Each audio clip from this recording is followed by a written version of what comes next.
পড়েছি এখন পাউরুটি আনতে, আর সকালই বেরিয়ে পড়েছি। আজ হচ্ছে রবিবার, আর যাবো হচ্ছে একটু বাপের বাড়ি, একটু মানে রিলস করবো একটা। সকালবেলায় সময়টা ফাঁকা পেয়েছি যার জন্য। তো চলো বন্ধুরা, আমি এখন পাউরুটিটা নিয়ে দিয়ে তারপরে যাব। তো যে ডিম টোস্ট করছি জলখাবারে। তো বন্ধুরা, আমি এখন এত সেজে গুজে কেন বলো তো, আমি কিছু রিলস ফেসবুকের জন্য করলাম। যারা আমার ফেসবুকে আছো নিশ্চয়ই, বন্ধু নিশ্চয়ই আছো, তো অবশ্য করেই দেখো নাচটা। আমি যে তোমার ওটা করলাম আমার বাপের বাড়ির ছাদে গিয়ে। তো যাই হোক, আর হাতে কালকে রাতে মেহেন্দি পরে নিয়েছিলাম যেই নাচটা করবো বলে। আলতা সবসময় পরা যায় না, কারণ আলতা পরলে পরে আলতা তো মানে চারিদিকে মুখে টুকে এগুলো মানে সম্ভবত লেগে যায় সময়, তাড়াতাড়ি চোটে। খাবার দাবারেও ধরো হাত দিতে হয় আমাদের, যেহেতু আমরা ধরো গৃহবধূ। আর আমার তো এই যে পাউরুটি নিয়ে আসা কমপ্লিট হয়ে গেছে। এখন কিছু কাজ করলাম, তার আগে ঘর মুছে পুজো করে নিয়েছিলাম, তোমরা তো জানোই সেটা আগে আমার কাজ। তো চলো এখন জামা কাপড়টা মিলে আসি গা, দিয়ে ব্লগটা দেখতে থাকো। ছেলেটাকে ডাকবো, অনেক সকাল এখন। গুড মর্নিং, সুপ্রভাত, নমস্কার, প্রণামী ব্লগস চ্যানেলে অনেক স্বাগত। আমি তো ইন্ট্রোটাই দিতে ভুলে গেছিলাম। তো যাই হোক, এবার চলে এলাম ডিম টোস্টটা বানাতে।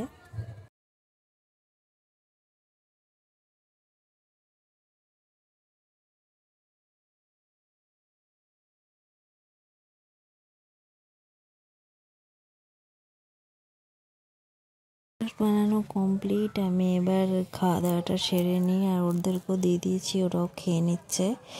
দিয়ে সোজা এখন চিকেন রান্না করতে চলে না, রবিবার সানডে স্পেশাল চিকেন করব। আর এই যে পেঁয়াজগুলি ভাজবো, এটা অনেক দিন না ধরে এনে রেখেছে, নষ্ট হয়ে যাচ্ছিলো আজকে, তাই এটা ভেজে ফেলছি। এটা আলু দিয়ে, পেঁয়াজ দিয়ে, টমেটো দিয়ে ভাজা করব। ভেবেছিলাম তরকারি করব, তো তরকারি আর করলাম না, ভাজাই করব। তোমাদের একদিন শেয়ার করবো পেঁয়াজগুলি তরকারি রেসিপিটা। তো যাই হোক, মুসুর ডাল করছি কারণ চিকেনটা খুব কষা হবে। আর এই যে কড়াইটাকে ধুয়ে পরিষ্কার করে নিয়ে আমি এখন গরম তেল দিয়ে দিলাম, দিয়ে এখন চিকেন কটা ঝটপট করে রান্নাটা করে নিই। আলু কটা প্রথমে ভেজে নিচ্ছি, তারপরে চিকেনটা দিয়ে দেবো। তো বন্ধুরা, এইভাবেই চিকেনটা আলু দিয়ে ভেজে নিচ্ছি, আলু কটা ভেজে নিয়ে চিকেনটা করব। তো চলো বন্ধুরা, আমি এখন রান্নাটা সেরে নিই ঝটপট করে, তারপরে আসছি তোমাদের সামনে।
রান্না কমপ্লিট, তোমাদের তো আগেই মেনুটা বলে দিয়েছি। আর চিকেনের কালারটা খুব সুন্দর এসেছে।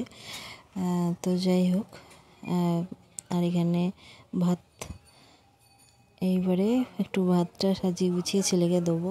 চলো বন্ধুরা, আমার তো রান্না বান্না কমপ্লিট, তোমাদের তো দেখালাম। আর একটা থালিও সাজিয়েছি, সেটা তোমাদের দেখাবো। তার আগে কিছু শর্ট করলাম, তোমাদের দেখলেই সেটা। তো আজকে পোস্টটা ঠিক টাইম মতো হয়ে যাবে। আমি যে কথা দিয়েছি তোমাদের, যেহেতু সেটা তো রাখতেই হবে। তো এভাবেই দেখতে থাকবো যেভাবে দেখছো। চলো, তো আমি আবার কিছুক্ষণ পরে আসছি, মানে খাওয়া দাওয়ার পর আসছি। একটু নাচ টাচ করলাম, আর সকাল থেকেই নাচ করে যাচ্ছি। মানে যখন নাচ করতে ইচ্ছে করে না, সবসময় নাচ করতে ইচ্ছে করে আসলে। তো চলো। তো বন্ধুরা, খাওয়া দাওয়া কমপ্লিট হয়ে গেছে। দুপুরবেলায় একটুখানি, দুপুর কি 4টে বেজে গেছে, একটু রেস্ট নিচ্ছি এখন। তো ব্লগটাও শেষ করে দিলাম। তো ভালো থেকো, সুস্থ থেকো, আনন্দে থেকো। ভালো লাগলে লাইক, শেয়ার, কমেন্ট, সাবস্ক্রাইব করে পাশে থেকো।